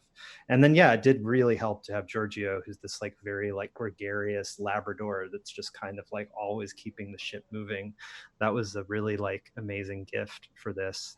And, you know, and I take a lot of inspiration from the way kind of Matt thinks about the world. And I've loved kind of like getting to know like his friends more through this process. And even like getting to take the film to Sundance, it was such a fun and complicated scenario between all of us, like the people who worked on the movie, the people that were in the movie. And it was like a deep time. It was fun. It was confusing. In some places it was, yeah, it was a deep hang in a variety of ways. So, yeah, I mean, at this point, it just is all gratitude. Hey, what? It was kind of insane. It was insane. It was insane. The energy was insane. And that was the first time I really saw the film, was in an audience full of people. Just the energy there was too intense for me. It was too crazy. Yeah, I spent the entire time watching you watch it. Yeah, it was intense for sure. Yeah. So you prefer the Zoom world where you can't see the audience at all? Is that easier to cope with? I have a question about, like, since you brought up you and Giorgio, like, how are you guys have released a film at like the craziest time of our lifetimes, probably, where you can't go see films, obviously. And it seems like, I don't know how to measure your success, but it seems like things are going well. Is this, for one, how are you guys navigating this unprecedented territory and getting your film out there? I know that there's all these DIY aspects, the same way that Matt's like making his own comics and like copying them at Kinko's. Like this film feels like you've mentioned all the people in the crew. It's like you can almost count them on both of your hands, right? Like, yeah. How are you doing it? Like what are some of the, I don't know. We're doing it the exact same way both of you have like taken bands on the road. Yeah. We're I mean, it's obviously more complicated than that, but Giorgio came from like, he's a musician and he had toured for many years, and then he kind of did some band managerial stuff. And then I had, I've always been like a very restless kind of creative spirit and always been trying something different and put out like my own, like I toured with my animated films back in the day. I'd like made books and stuff and self-published things. And I think we both just had this sense that we knew that we believed in the film being a good film. We knew that Pepe was something people were interested in. We knew that Matt's artwork was powerful. And I think we were just like, we have to figure out a way to navigate this. So it's been very interesting. It's been a hell of a lot of work. I mean, it's like basically being an ER doctor on call, having to like always do. So yeah, we figured out how to make the movie on our own, and we had some great partners along the way. We did find this great company called Wavelength Productions, who basically gave us a certain amount of money, and they let us make the movie we wanted to make, which was great. And now we've turned the filmmaking production into a 2-man distribution team. So Yeah, it's been we've tried to approach it in a way that feels true to who we are as artists, and sometimes we've made good decisions and sometimes we haven't. So we've been doing a lot of these Zoom calls, which at first seemed a little awkward because you're talking into the void, but you get used to it. And we've been having conversations with people who we like. It's been a great excuse to go and talk to people who we admire, whether it's the two of you, whether it's like, we did like a fun Q&A with like Ira Glass. We've done like, we've been able to find some great allies along the way. And also just like meet some heroes, which has been pretty cool. But yeah, it's been, we made this film hoping that people could see it together and have conversations afterwards. And we got to do 3 film festivals where that happened. And it was really satisfying. Like we did a film festival in Columbia, Missouri, the True False Film Festival. It's a great film festival. The best film festival in the whole world in my home state. And it was great. Like 1,500 people came to one screening and hung out for an hour afterwards talking about the film. Really cool. People of all ages, people of all political persuasions, people who liked me, people who didn't. Like, it was cool. And so it was also a super spreader event. That's true. There's a picture of Sundance being a super spreader event that has our crew in it. Like we're like all standing in one corner of it. Yeah. So and then I got COVID. But it was a lot of things are going viral these days. I have a question, Arthur. I have a question related to this sort of like what you just described, the entire thing. So what would you say to a young documentary student at DePaul who's like... Any student. Yeah, I guess anybody who's watching, like, what would you say, here's the various things you could say. Something like, go down all of the, typical, make sure you get funding before you start. Don't use your... Oh, don't do that. Don't do that. Okay. Okay, the other option is, like, work yourself until you are mentally unstable and have to, like, so what's your, after, That's Arthur's I was going to say, that's my approach. Just go like a maniac until you drop. Sure.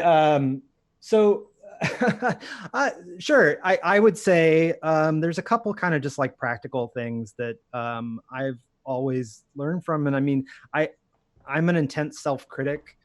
I made terrible art when I was 20 and I make pretty good art now, but that took a long time. And it took a lot of like trying things out and screwing up and, and like it's a process, and you have to learn some patience for yourself, which feels almost impossible when you're 22 or 23. It feels like you just don't really have that sense of awareness, but you do have to be kind of committed to the creative process as the thing that's the most important thing in your life.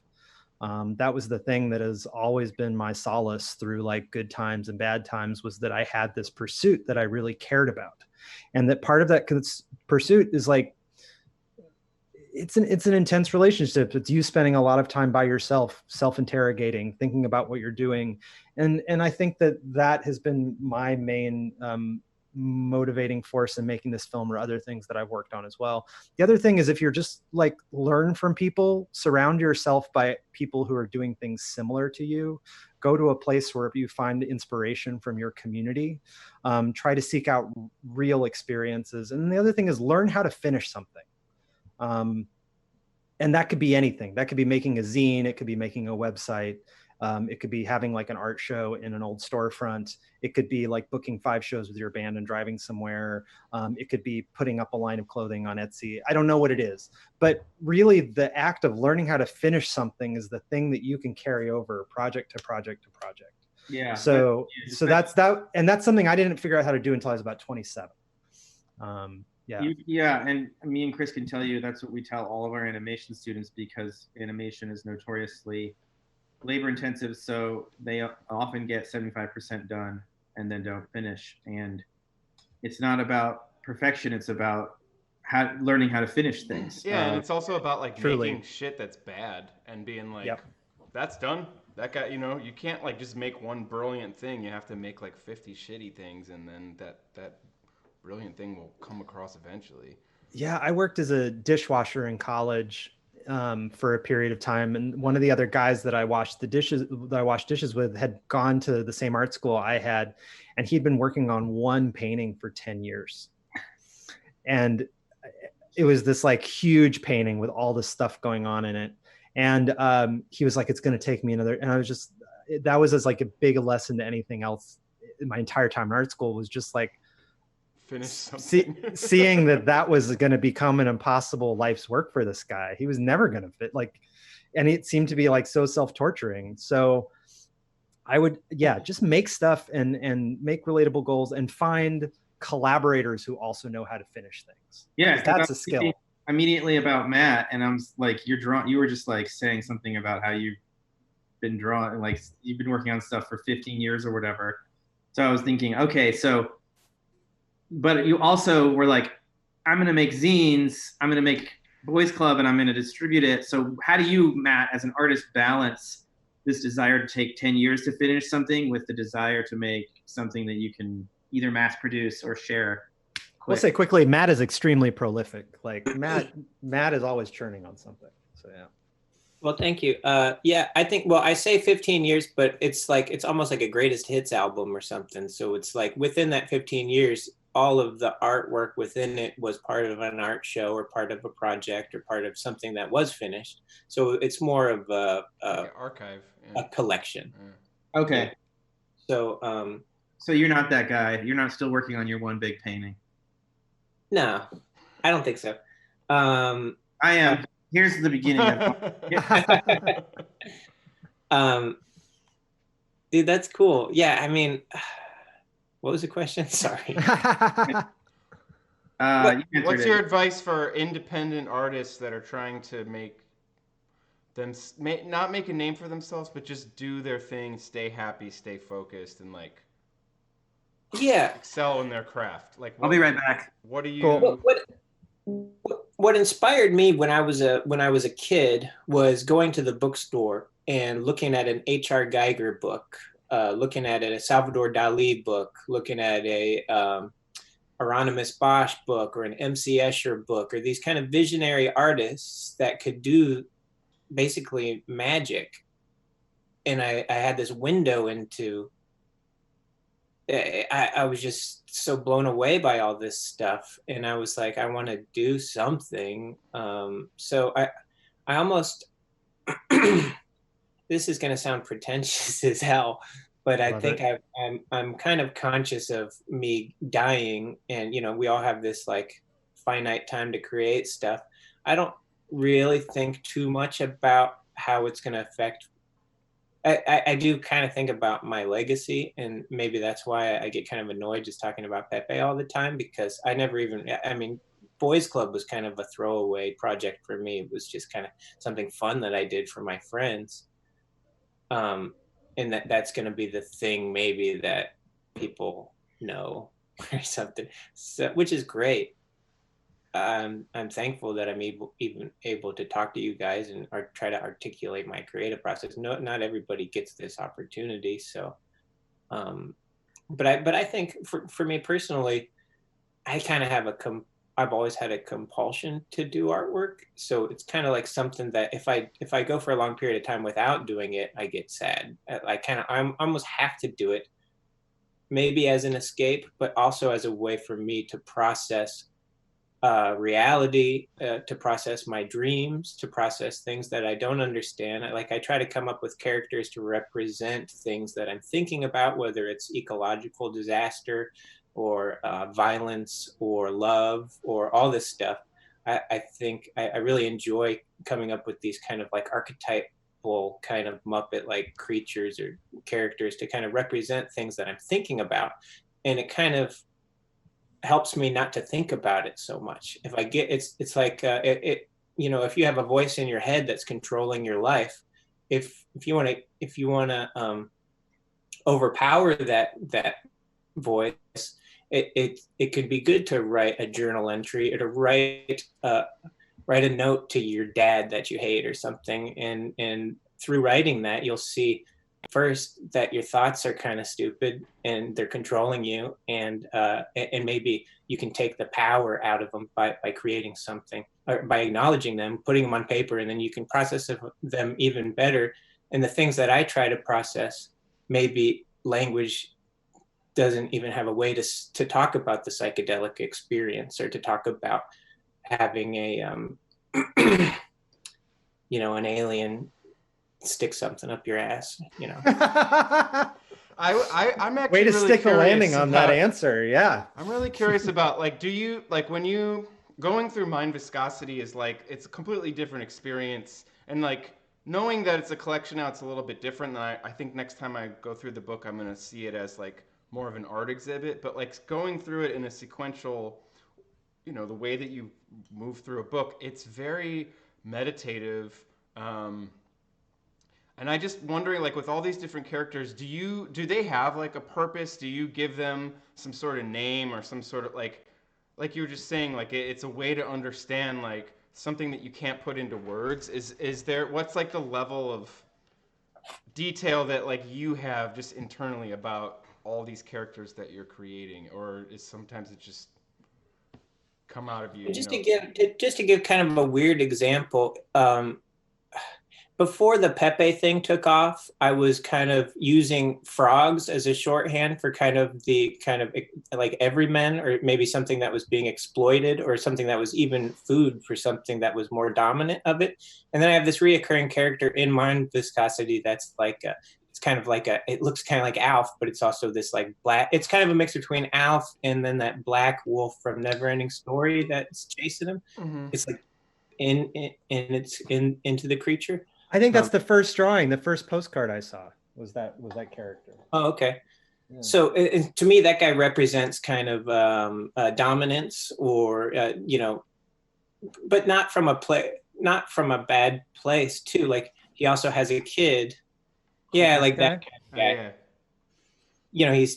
He's tying up people and stuff. So he also has a kid, and like there's one of the pictures where he's got like his arm around the kid. He's all proud. He's holding up a decapitated frog, and then the kid is smiling and has the frog's face in it. And I was doing all this before any of the Pepe stuff, so it's just weird that Pepe became this thing that was kind of abused, because I was already abusing him in my own artwork.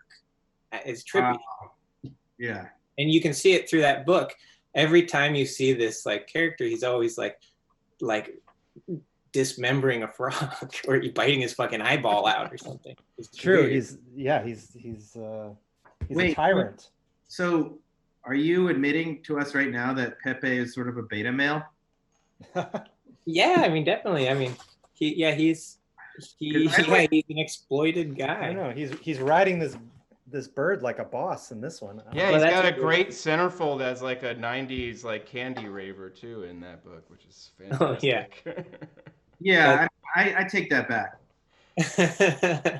But I do think one thing I thought after watching the documentary was, I mean, the comic was called, it's not just any random cartoon character, right? Like the comic was called Boys Club, and it was about this group of young boys, like 20-something, early, that era that Arthur, you were talking about, of like finding yourself and confronting your own angst or whatever it is, And so, because I originally, when people tell the story, they always are just like, Pepe, I don't know why, but maybe there is some kind of spirit or thread of this sort of like, like not alpha male guy who's, because the whole pants down thing is very vulnerable. Like there is that frame, whoever grabbed it first for 4chan, like there's something, about that, right? It's not just a random. That's true. That's a good point. Yeah, a lot of people always tell me this could have happened to anybody. It's just totally random and stuff. But that's true, because Boys Club, I didn't put any females in the comic. And it is very much like boner jokes and guys like kind of messing with each other's balls and stuff, and being weird. And it's this hyper specific kind of sense of humor that could only happen between a group of 4 guys hanging out. And a lot of my inspiration was from me just hanging out with my buddies, without any girls around. What would happen? There is a dynamic that happens when you get 4 close friends together, and you're all getting drunk and goofing off. I had friends that were girls too, and you know, I don't know. There's just something about that, but yeah, that's an interesting. Oh, but like it's bringing me back to what you were saying earlier, Arthur. It's like the difference between 4 dudes hanging out in a room in real life and 4 anonymous dudes hanging out in a chat room. Like, Yeah. There's a different kind of dude energy that's produced from those different encounters. My girlfriend who just poked her head in, who's friend, she says hi, Matt. Carrie says hi, but she had a blog, she had a Tumblr called Weird Dude Energy. Yeah. And that's no way. That's that was so big for me. That changed my life. People. She has a cult following. I'm one of the members of the cult. I was too. And then I officially became indoctrinated in the cult when I moved into the house. But it was a Tumblr, right? Yeah, it was a Tumblr, but I would often, the phrase "weird dude energy" would often like ring around my head. Yeah, but some of the shots of Matt back in the day, she had shot, which is cool. But so weird dude energy. She stopped doing the blog because she felt like Weird Dude Energy had basically taken over the country, and she was like, I can't do it anymore because the country became Weird Dude Energy. Right. Well, there was this like nascent moment where it was like, oh my God, this stuff's super fascinating and interesting. And for those that are singing on YouTube, this makes no sense. I'm talking about like, this sort of aestheticizing of Weird Dude Energy of like, someone in the documentary points it out as like, a young man like in his underwear listening to what is it listening to? Shania Twain. So like before Weird Dude Matt authentically loves. I mean, Shania Twain she's very good at what she does. I should note that in the comic it's actually Whitney Houston, but I digress. Okay. Go on. But okay, I guess my point is simply that like I remember that moment, and that's why I was so obsessed with Weird Dude Energy, is because it was clearly like critiquing, but at the same time admiring an element of masculine culture that had yet to kind of rear its head in the way that it has. Obviously, it's been rearing its head for centuries, but I mean, like, there's a kind of aestheticness that she tapped into. Absolutely, it was a Tumblr before its time for sure. I think she's talked about her and her friend Christine did it, and it was a time they started when they were both single, and it was both of them coming to terms with like they'd grown up with brothers and they liked men, but then there's all these elements of masculinity that they just were baffled by, and so the blog was just kind of like a an ethnography of American masculinity. Yeah. I think there's 2 good questions here. We're still going from YouTube. One is about more, I guess what I like about this question, you kind of just answered it, of sort of advice for young artists, but in particular, like ways of not getting distracted by internet, social media and a reminder of competition. That's not something we dealt with, Matt, me and you especially, but probably Arthur and Chris too. Like we were working in vacuums, which enabled us to not care, and we always assumed that everything we did was only going to be seen by 5 people anyway, so it doesn't matter. Mm-hmm. Now there's this competition element to 4chan, but also to being a young artist. Isn't that what art school is for? Isn't that when you compete? You're competitive in art school, right? Were you? I mean, that's a pretty again, it's real life. It's like, I want to be better than the painter in the class with me, but it's not. I want to be first chair. It's not like I want to be. All of a sudden, when I get my Instagram account, I have to be better than every other Instagram account. Oh, I see. It's that. I think that's a problem with social media too. Like having a certain number of followers, having to follow a certain number of people, the likes, the ecosystem of social media is something that we never had to deal with when we were coming of age. Thank God, because it's a way to just kind of cheapen. If you don't have X amount of followers, you're not going to feel like you're doing the right thing. If you don't have the armor of right. Well, so what happened to this idea of like someone who's a genius, but such a genius that they are obscure, meaning like it, I only have 5 followers because the work I make is too next level for other people. Yeah. Like that was sort of, I think that was the model I was working under when I was 20 and no one knew who I was like, you know, the best stuff is undiscovered. The best stuff are things that no one will ever see except for me and my 3 friends, you know. But all of culture has changed since then. I mean, we came up in a time where, if you would save money for a record and then you buy the record and you're like, oh, this thing sucks, but I spent this money on it, so I'm going to keep listening to it. And then like by the 10th time you've listened to it, you're like, oh, this is the best record I've ever heard. Right. Whereas now it's this kind of like endless playlist where you don't have emotional attachment to the things that you're always ingesting in the same way. Or you don't just give it enough time, right, for it to kind of ferment. And you don't let it marinate. Yeah, exactly. You don't even know who the made it. True. I don't think people have the same attachment to the personalities that makes thing. And then ultimately the thing that we're all talking about is like the difference between art and content. It's like I feel like a lot of students now have this other sort of like, they have this whole world of like YouTube and influencer culture now that is like omnipresent. Yeah. And that was something that obviously an underground doesn't exist in the same way. And also there is no economy in the underground. Right.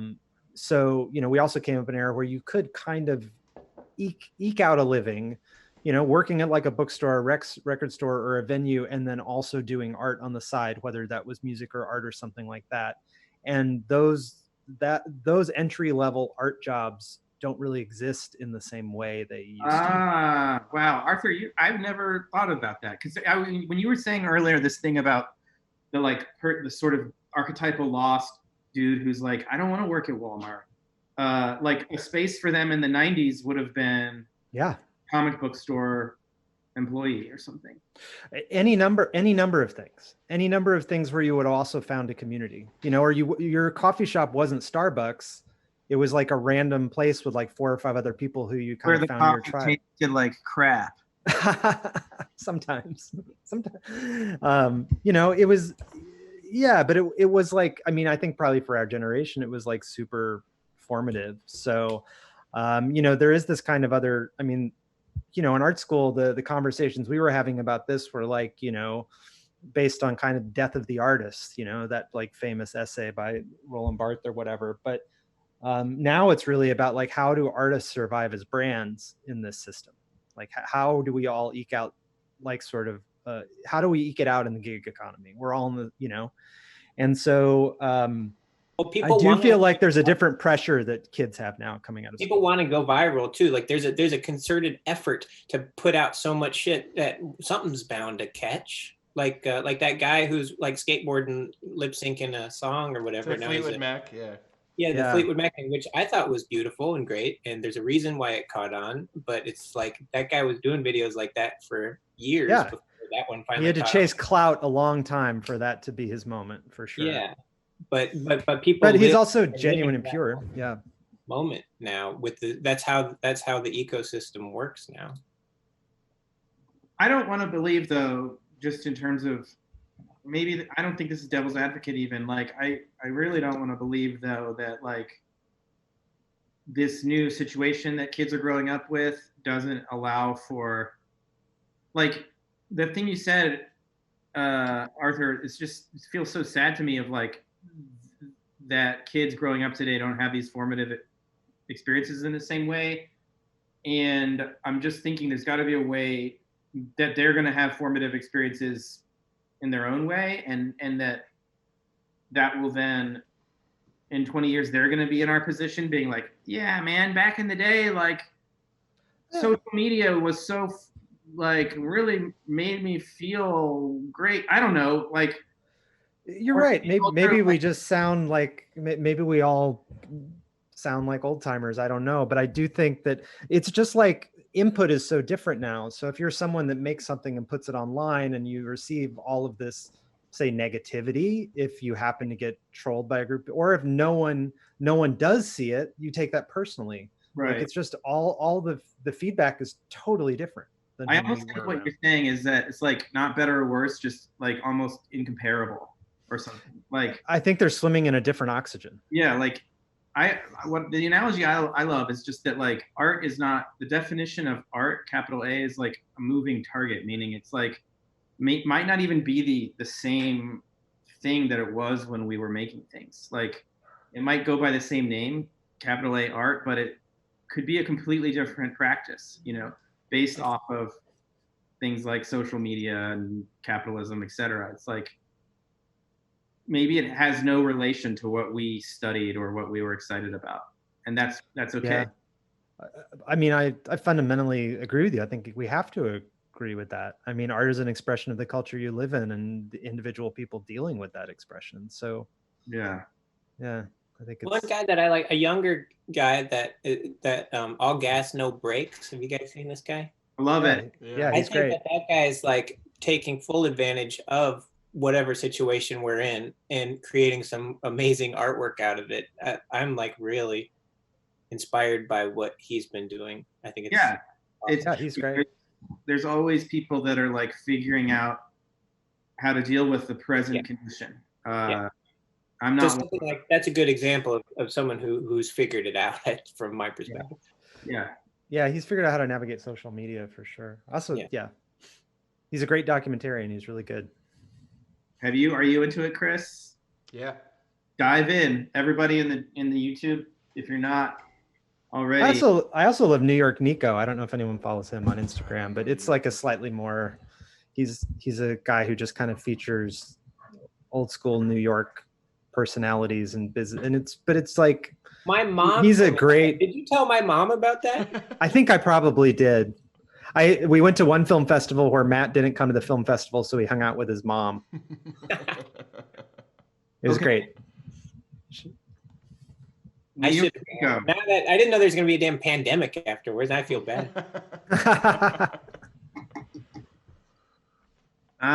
What else, Chris? I don't know. We've been going for 2 hours? Maybe we should sign off here. I also want to shout out Chris. Like this is the first time I think we've met face to face, right? Yeah. If you want. But it's great to meet you, and I love chandeliers. I know we have a bunch of mutual friends, but. I have a question. I have my own question. Sure. What chandelier songs were you using and where? So we pulled a number of like. I mean, you don't. I'm actually kidding. You don't really need. You want to? They're on this hard drive. So, no, we used I grabbed a bunch of your stuff and we used it and we also used we used a bunch of Chicago stuff for kind of the first instrumentals where we were trying to figure out kind of what direction to take the movie in. So a lot of the more minimal synth stuff that you guys it's like I was saying it's very much like it's musical, but it's design. It feels like design in it. Ari and Ryan are composers. They made this record called "Mood of the Era" that was very much based on the Adam Curtis movie Hypernormalization, which I think we were all obsessed with for a period after the election. But they had made this very like textural dystopian kind of synth record called Mood of the Era, and I'd found that it was a pretty like obscure thing, but I loved it, and so they came in and did the soundtrack, and they did a really nice job. If anyone was into the music, we're also putting it on vinyl. You can get it on Bandcamp on vinyl. So it's a great thing. That's amazing. Yeah. Wait, so you guys have never met? I thought you have met. No. It's not true. We talked on the phone, but no, I feel as though like we've kind of been orbiting. Yeah, I know Arthur because he created the record covers for a band that I played in. Okay. I've just known Arthur as a painter, as an artist that made record covers, and then I follow him on Instagram, and then he made this amazing film. And I saw the Q&A, and I was like, we got to do this.